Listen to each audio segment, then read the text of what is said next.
Welcome to our Voices of Africa podcast, brought to you by Africa Practice, a strategic advisory firm supplying insights and advocacy solutions to corporations, investors, governments, and foundations in Africa. In a world with complex and interdependent challenges, we take the guesswork out of business engagement. We enable our clients to see more clearly in order to drive sustainable and equitable development. Hello and welcome to Voices of Africa. Today, I'm delighted to be joined by Kirsten Hund.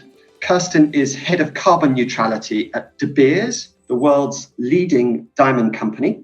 The company has exploration, mining, grading, marketing, and retail operations. So it works throughout the whole diamond value chain. Significant operations and a significant number of employees in Southern Africa with diamonds sourced from Botswana, South Africa, and Namibia. So today we're here to learn from Kirsten how De Beers is embarking on its plans to be carbon neutral in Scope 1 and 2 operations by 2030, and beyond that for Scope 3 emissions by 2050.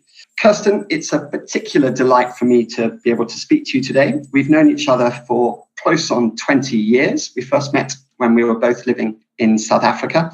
I've been able to observe your career journey, which has been stellar and fascinating to observe. I'd love to invite you to say hi to our audience and tell us about where you grew up, what you studied, why you pursued the career that you have, which is not a usual career path. It's quite unusual in some respects, and the role that you're performing now at De Beers. Thanks so much for having me. It's an absolute pleasure. And hi to you and your audience, obviously. And yes, well, this is always, I never know how detailed or how short to be. I'm Dutch. I grew up in the Netherlands in a small town close to Utrecht. I've always been fascinated by traveling and international development. Bob Geldof's Band-Aid made a deep impression when I was very small. And since then, I decided I wanted to be in development. And because of that, I studied international relations at the Groningen University in the Netherlands. And after that, I did another master's in international humanitarian assistance in Aix-en-Provence in France. And during that work, I worked a lot on conflict. And at the time, it was the conflicts in Liberia, Sierra Leone, which were closely linked to conflict minerals. So I wrote a thesis on conflict minerals. And because of that, my first job was in a small Dutch development NGO, actually working on a campaign called Fatal Transactions on Conflict Diamonds. And that's how I got into mining and basically started what is by now almost a 20-year career in mining, accidentally. I'm surrounded by engineers. I'm usually one of the very few non-engineers around.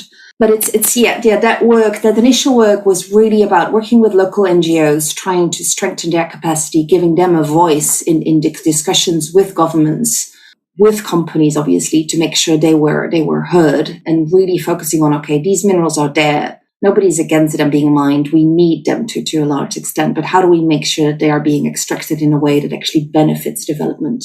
And I think that has been a little bit the golden thread, if you like, in my career. I moved from working for that NGO, they were basically absorbed by ActionAid.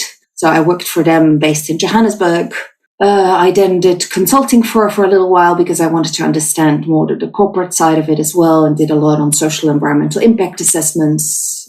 From there, I moved to World Wildlife Fund based in Gabon, Central Africa, really working with them again on how to engage corporates that were starting to develop oil, gas, and mining operations in the tropical rainforest in Central Africa, and looking at, okay, if that's being done, how can that be done in the most sustainable way possible, in a way that's the least harmful for the environment.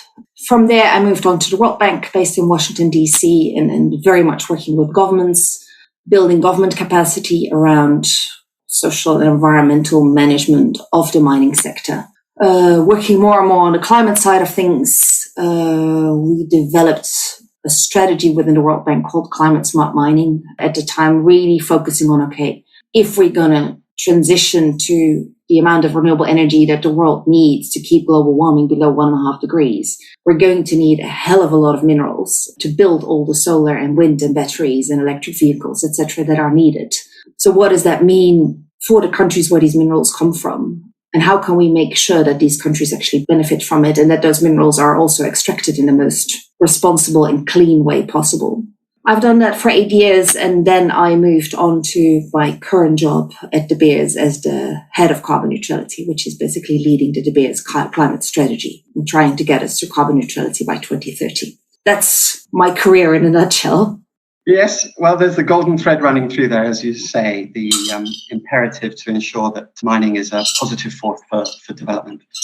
I wondered, I don't suppose you ever thought you'd end up at De Beers, a mining company, a great mining company with a long history and pedigree, but also a luxury brand company, high streets, retailing to consumers in some of the smartest suburbs in the world. It places, I suppose, a specific onus on you as a business, given that you're so consumer facing, to really be able to demonstrate to your customers the integrity of your operations, the sustainability of your approach to the mining and to everything through the value chain. In your role as the head of carbon neutrality, you're responsible for ensuring that De Beers has a climate strategy, which I know you have, and now for leading and implementing that strategy with the different operations and arms of your business, but also with the support of the broader Anglo-American family. I know you've got partnerships that extend well beyond the business, and my suspicion is that your experience working with the NGO community has been very relevant in forging some of the partnerships that are so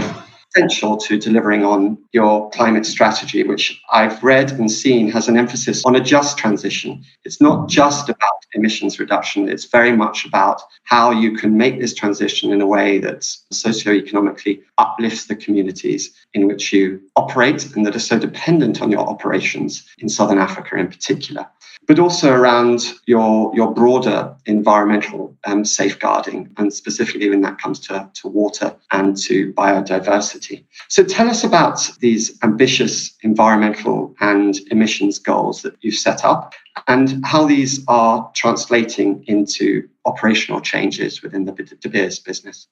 Yeah, that is a big challenge, definitely.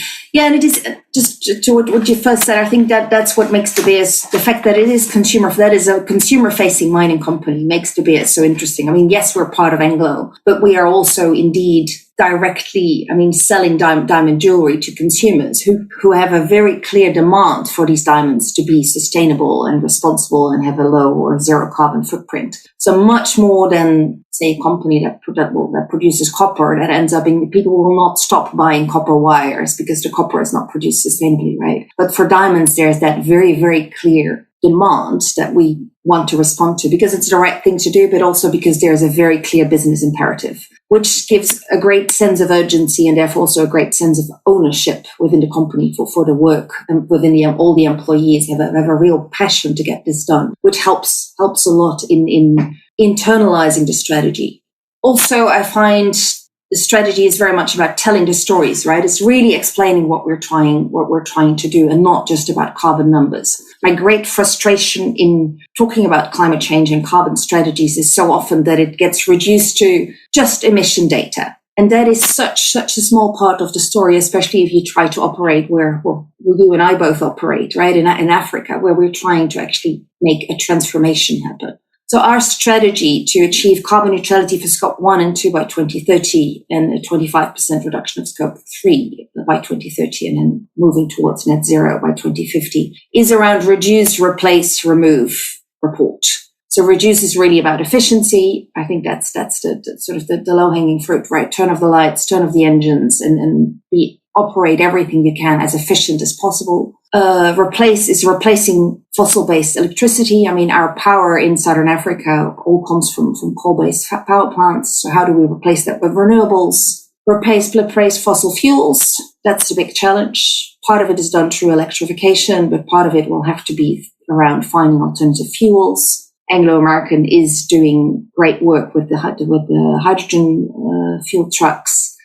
So how can we deploy that? Can we deploy that wider in our mines as well? Remove those last pieces of emissions that we really cannot get rid of. Well, we've tried everything we can by 2030. It's like, how do we remove those from the atmosphere through nature-based solutions? We are really there as well, looking at innovative ways to do that. We, for example, have invested in a company called Kelp Blue, which is growing a giant kelp forest off the coast of Namibia. They plan to harvest the kelp to make biostimulant out of it, but at the same time, kelp has a tremendous possibility to sequester carbon. So that's one, but we're also looking at other projects like regenerative agriculture that will help create local jobs and opportunities, enhance biodiversity, and help us sequester carbon from the atmosphere. Well, and report is it's the obvious one, right? We need to be really transparent about how we do this and where we are going to go with it.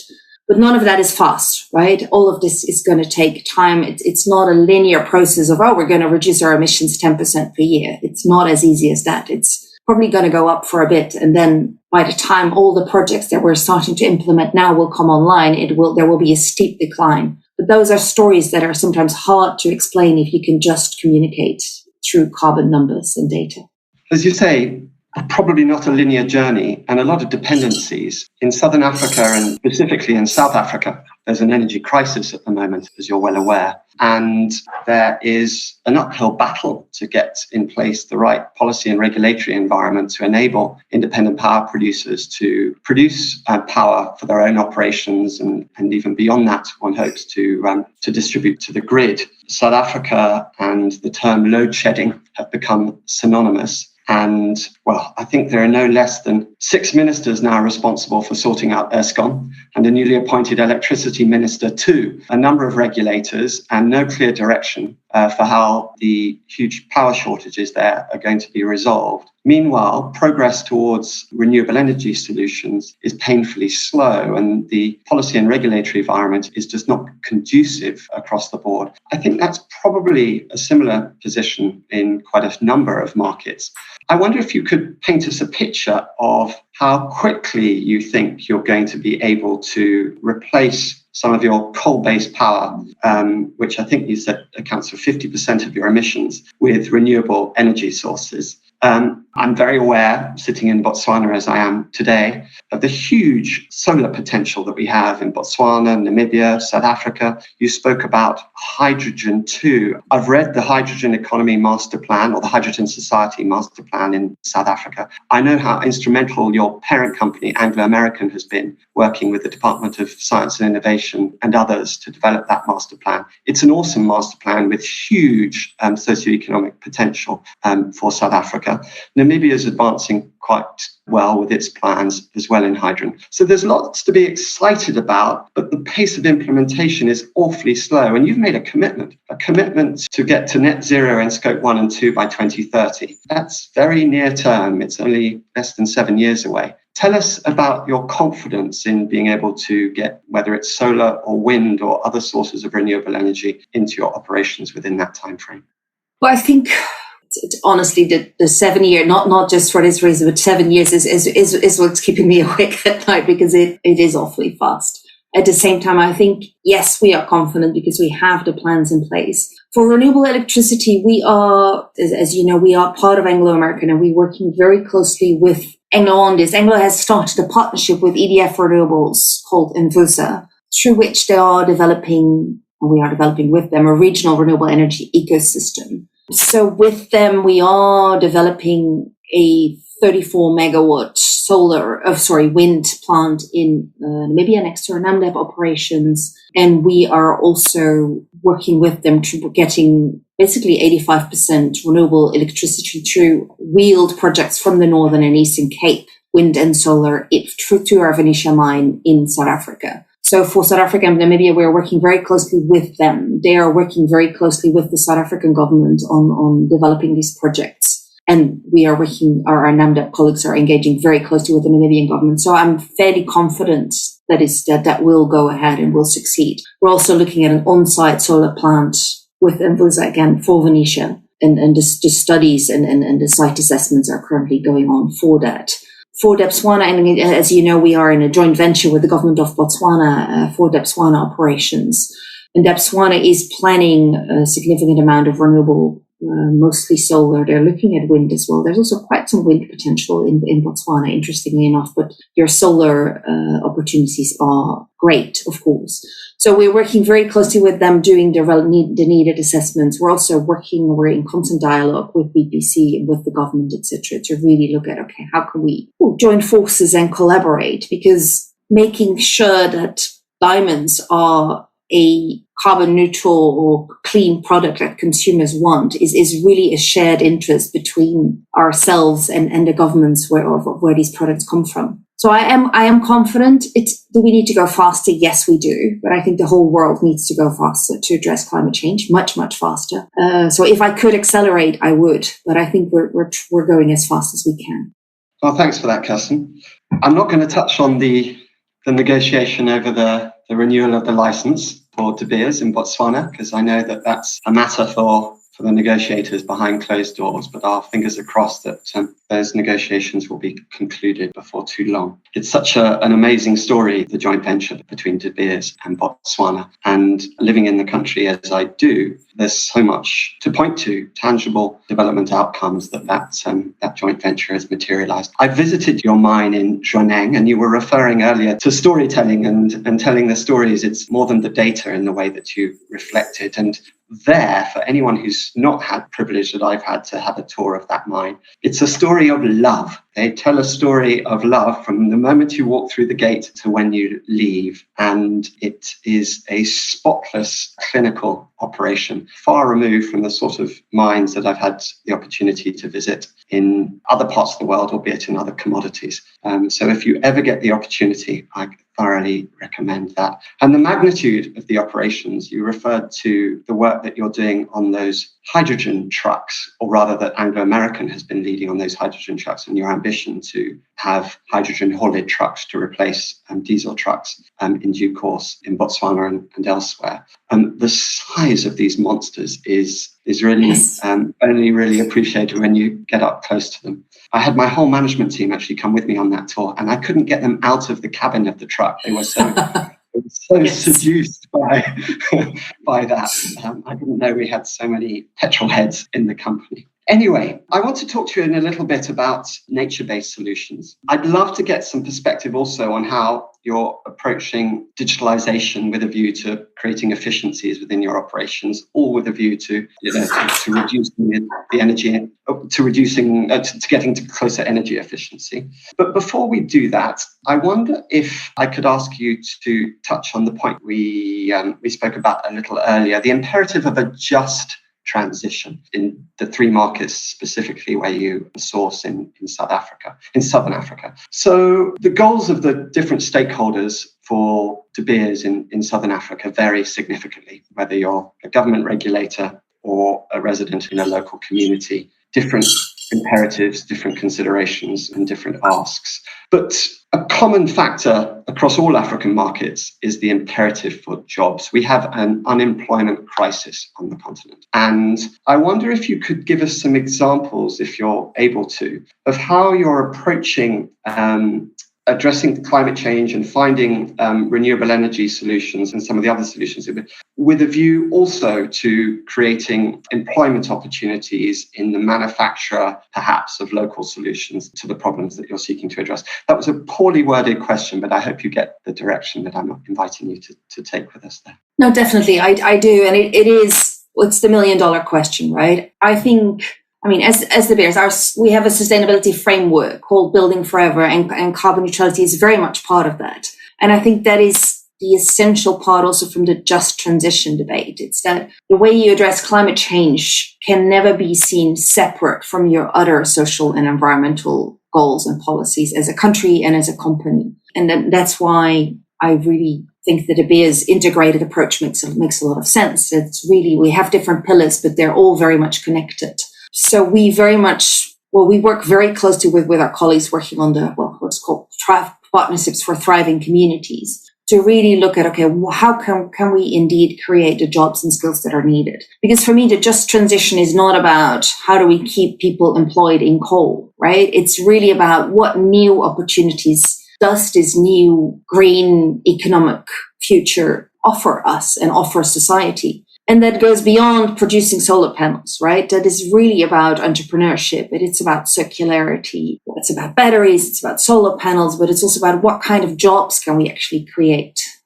2 weeks ago, I was at a technical school next to Mogalakwena, so not next to Diamond Mine, but it was with an Anglo training. And there's a technical school there. And the kids, it's a school that's supported by Anglo, and the kids are being trained to become engineers and car mechanics, etc. But it's still very much, they're trained for the jobs that are needed now, right? But the thinking, and we are putting a lot of thinking in that for all the countries where we operate. It's like, okay, what are the jobs for the future, right? Can we start training kids on how to maintain electric vehicles? Can we help people start businesses to install rooftop solar? Pretty relevant for South Africa at the moment. Things like we see now rooftop solar being installed in quite a few places, but there's nobody to actually clean the solar panels. Well, you lose about 30% production after a month because of dust that piles up. So somebody needs to show up with basically a hose and cleaning material to clean that, right? But there's so how can we really create the facilities for local entrepreneurship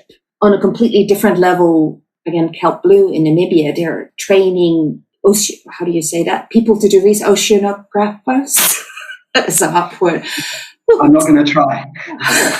But really, because this country has a massive, massive coastline, and it's like to really train, and especially female researchers, and they have a whole bunch of scholarships for female Namibian PhD students to do the research. And they get swimming lessons, because a lot of them don't know how to swim, right? And then diving lessons, and they get those opportunities. So there's so many opportunities. You talked about nature-based solutions. I think it was the very first course on carbon credit verification was given at one of I think it was University of Cape Town last year. So there's only like 20 people in the whole of Africa that have been trained in verifying carbon credits, while looking at that I think there's like 30 companies just here in the Netherlands doing that, right? So how could we really identify the skills that are needed and help build those? And we're in early stages. We're really identifying them and working hard with. We had a call with the International Youth Foundation that our colleagues in the social field are already working with. There's Women's that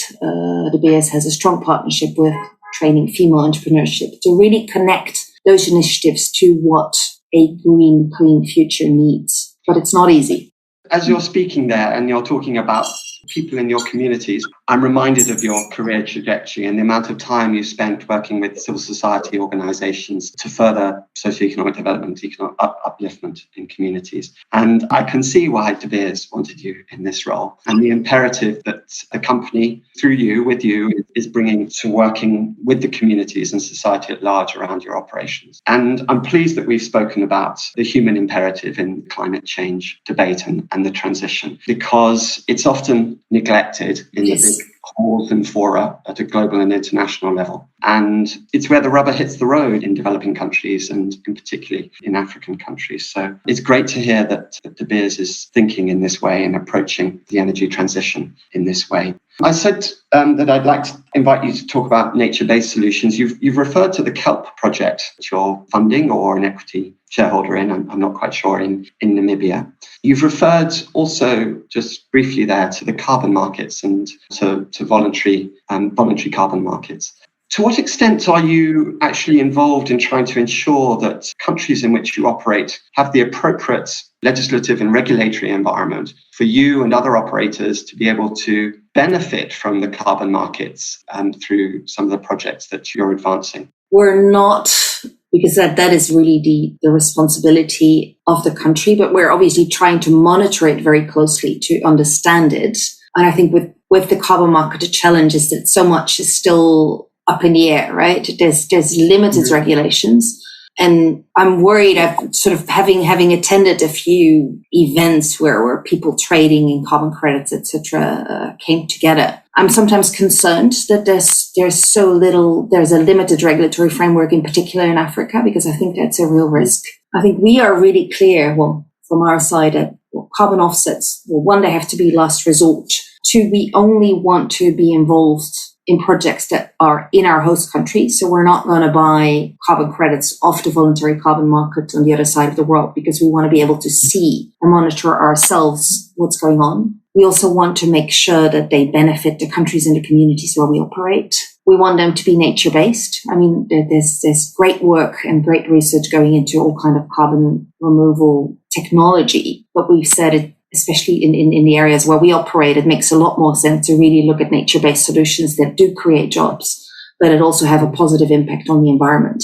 And we want them to be carbon removals, just because they're harder, they're more expensive, but they're also easier to verify, and therefore there's less of a risk of us being of the projects not doing what they did, what they were supposed to do, because it will be much more easier to measure. That makes it challenging. I mean, Southern Africa is not a very carbon-rich environment, right? This is not the Congo Basin. So we're going to have to really look at things like soil carbon and really see it. Can we work with farmers to change their practices, but in such a way that they also really benefit from any kind of revenues that come out of it. So that's very much under development. The CALP project is the most advanced, and we're really at the moment identifying where else we can invest and who we can work with to develop these projects. But it's there again, I think it's the skills piece is a crucial one. And I think we have a role to play there as well, looking at how can we develop local awareness and skills. Because it is surprising that in countries like Botswana, I don't think there's a single registered carbon credit project yet. And that is something the country could benefit a lot more from. Yes, I'm not aware of a single project. I know there's a lot of effort being placed on exactly what you just referred to, trying to change farming practices, in this case, and practices of livestock holders, cattle owners, and to try and restore land and biodiversity. But yes, there's a big opportunity there for the African continent. The quality of some of the carbon sequestration, nature-based carbon sequestration on the continent is really profound and world-class. You referenced there the Congo Basin being an obvious example. You worked in Gabon, I know, because we met when you were living there a few years ago. Yes. I wonder if I could take a little diversion with you. I'm sure you've been following their progress in terms of their commitments to preserving their important rainforest, and now their efforts to try and gain, well, they've been accredited with carbon credits, but it's getting those monetized in the markets that they're struggling with. When you look back at where Gabon was when you lived there and where it is today, can you take some pride? I know you were contributing and working with some of the actors involved in trying to ensure that the country took the right trajectory. How do you view that? That's a hard one. I mean, they've certainly come a long way. They were already at the time, right, very much working on promoting red projects and promoting their country. Well, it is one of the biggest untouched pieces of rainforest in the world that Gabon controls, and they take pride in that, and they're doing really well. What I was at the time very much trying to do was trying to get a whole series of different junior miners that were exploring for iron ore in the forest, but in the border area between Congo, Brazzaville, Gabon, and Cameroon. Well, basically to coordinate and make sure they wouldn't develop 3 different railway lines and 10 different roads and 50 different villages, etc., thereby basically erasing a big chunk of rainforest. We did at the time manage to get a dialogue going, but then the iron ore prices collapsed. And most of these companies vanished. I think a lot of them don't even exist anymore. But that is, I mean, it was a very frustrating environment to work in, quite frankly. Interesting, but frustrating. But I do think that is, iron ore prices are going up again, and the reserves in that forest will remain very interesting. I know there's others active there again. But that landscape level engagement and commitment will always have to be, I think the crux of any kind of mining sector development. I think that I learned a lot about that operating in that environment, but I think anywhere that has to be crucial. But it's really challenging when you're dealing with competing governments and competing companies, right? To get everybody to agree for the sake of the climate and quite frankly, the world. I wonder the importance there you attributed in that role to bringing, in that case, a number of private sector stakeholders, but other stakeholders together to agree on an integrated plan for, in that case, infrastructure to support those mines. Kirsten, you referred there to the work that you were involved in at a much earlier stage in your career and before you joined De Beers in supporting multi-stakeholder dialogues. I wonder if you could give us a flavour of how De Beers approaches stakeholder dialogue, stakeholder relations, stakeholder consultation, particularly in relation to your 3 countries of operation in Southern Africa. I think stakeholder dialogue is a crucial part, and listening to the communities and the countries where we operate is a crucial part of how we operate. In South Africa at a national level, we obviously work very closely with Anglo American, who's our key partner there in engagement with the government, but we also have obviously our community engagements.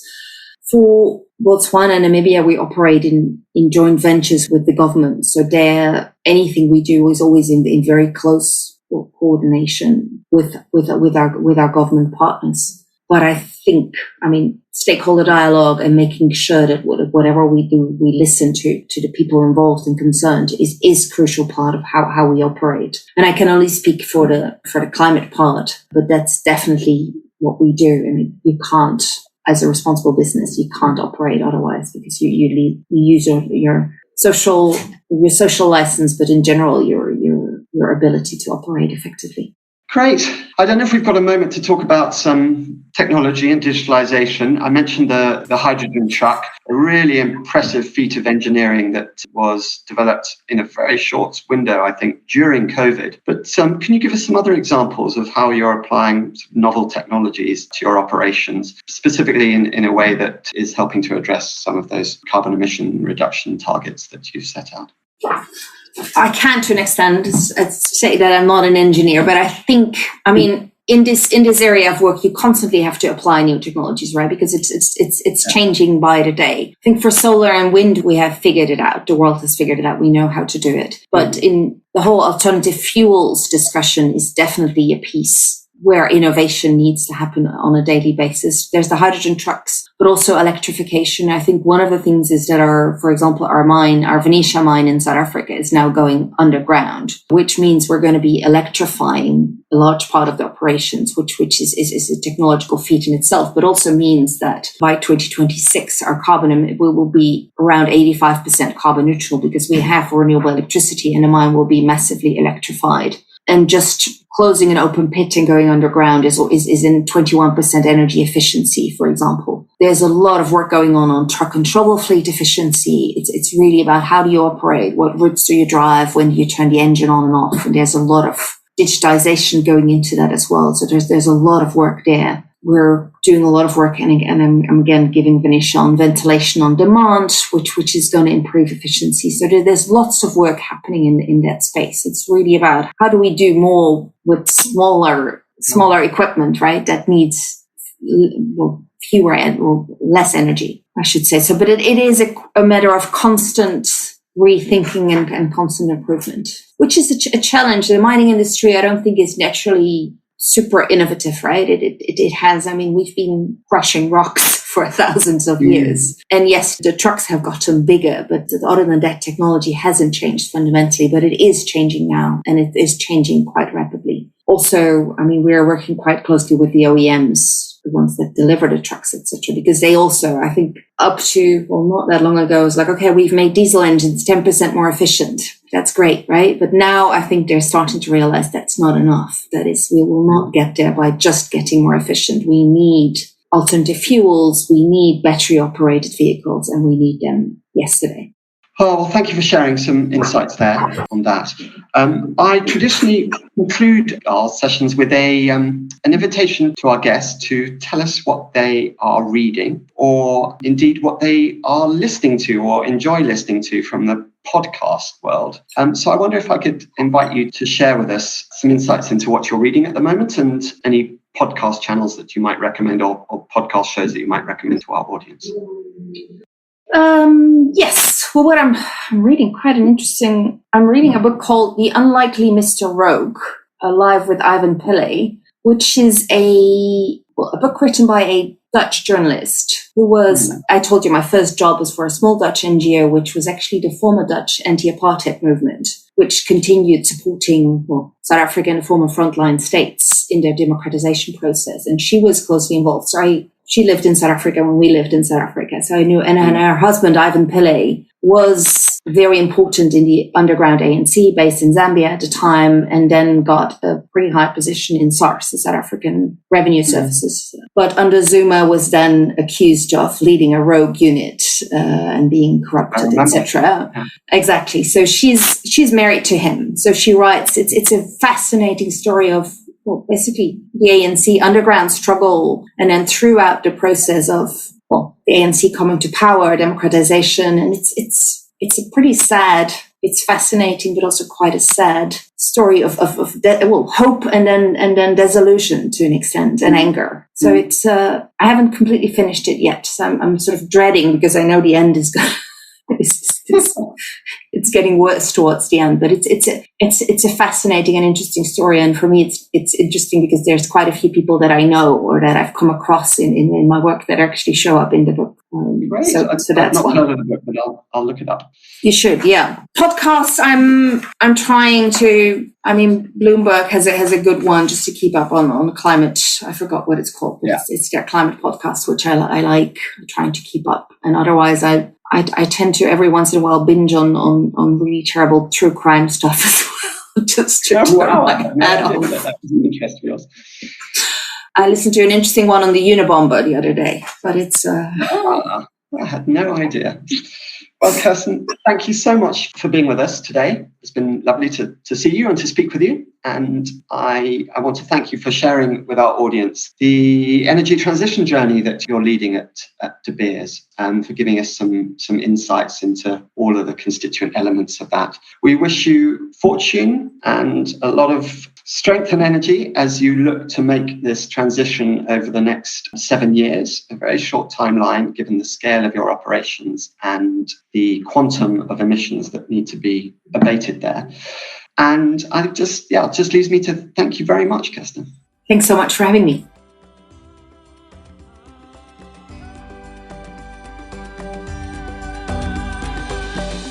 Thank you for tuning into a Voices of Africa podcast this week. Voices of Africa is a forum where Africa's leading experts weigh in on cross-sectional topics affecting the continent. Experts share their views on how we can unlock greater value that will benefit industry, government, and communities. For more of our insights, visit our website or subscribe to our weekly newsletter, Views on Africa, in the description.